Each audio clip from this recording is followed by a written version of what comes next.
Early January 2021, a winter morning, we were there to explore Kolkata's historical Dhobi Ghat, the South Dhobi Khana at 62 Richi Road in South Kolkata, adjacent to St. Lawrence High School and very near to the famous Maddox Square Park. We are neighboring Dhobi Ghat, which in English is laundry area, and the name of this entire complex is South Dhobi Khana. It's around 116 years old, and so if you want to know a little bit more about this place, let's take a walk inside. Okay, sure. Our guide in this Dhobi Ghat adventure was an explorer of the mystery called life, Dilip Dutt, a social worker whose life is dedicated towards the upliftment of people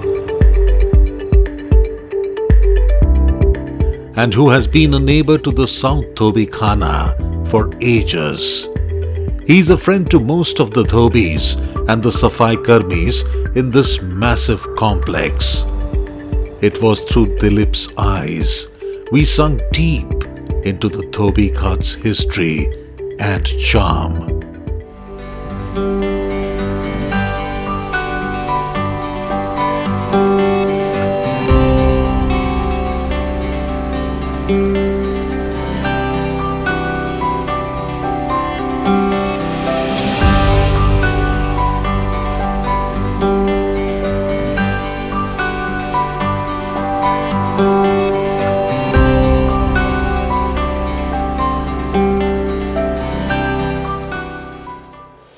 Inspired by the Mahalakshmi Dhobi Ghat, Mumbai, built in 1890 by the British, the Kolkata Dhobi Ghat, which is around 116 years old, was built and was one of the largest Dhobi Ghats of India in that era.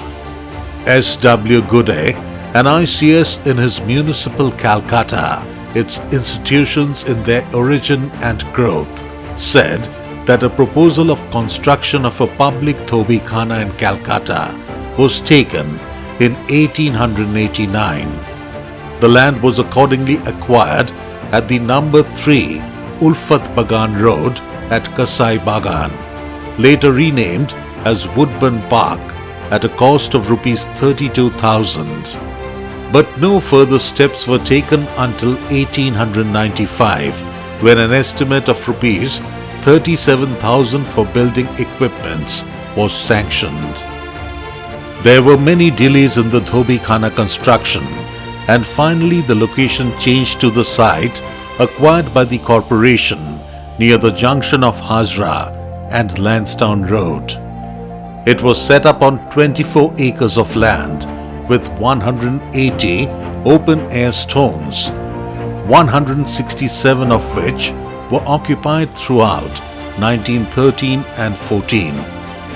This Dhobi Khana had outshined its counterparts in Mumbai, Chennai and Delhi.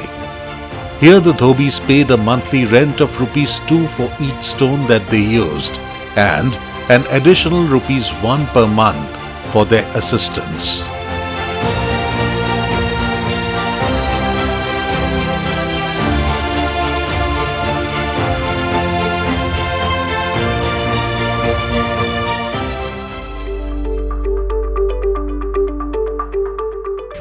আমরা তো একসঙ্গে ছোটবেলা থেকে খেলা টেলা সব করলাম, এখানেই আমরা আছি এখনো এইভাবে কাজ করে যাচ্ছি। করছেন, আপনার কত বয়স হলো?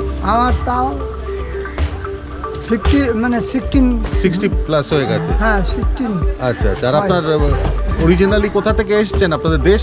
দেশ আমাদের বিহার, গয়া। তো আপনার ছেলেরাও কি এই কাজ করছে? না, ওরা কি করে?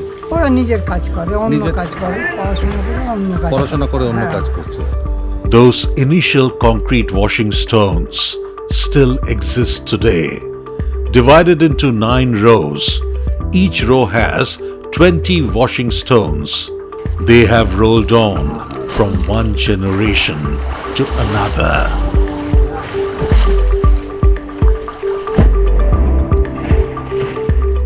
There are sheds where the ironing is done after drying the clothes. The Portuguese introduced the ironing of clothes, and the Bengali word for ironing, istri, is derived from the Portuguese language. সকাল 4টের সময় থেকে শুনি। 4টা থেকে শুরু হয়, continue ওদের কাজ চলে। না 4টে থেকে শুরু হয়ে যায়। এখন তো শীতের জন্য 5টা, কিন্তু তারপর আছে আমাদের এখানে bleaching To get the whitening. Right. নীল ব্লু, নীল ব্লু। আর একটা দানা সিড বলে একটা কেমিক্যাল আছে, দানা সিড। দানা seed.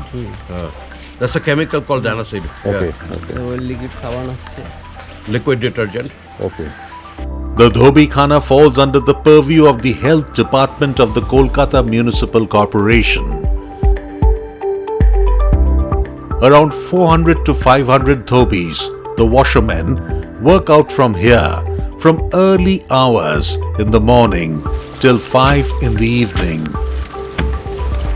washing the dirty linen of Kolkata's hotels, hospitals, laundries, and even domestic clothes.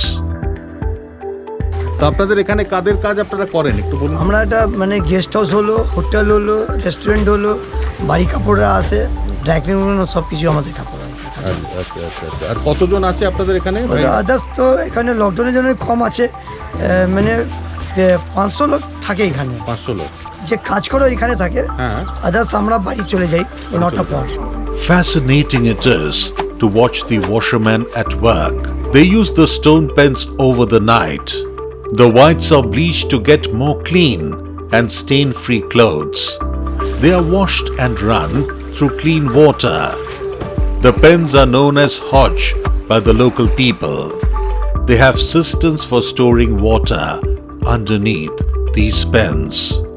There is a constant music created by the sound of the clothes being battered against the stones by the washermen.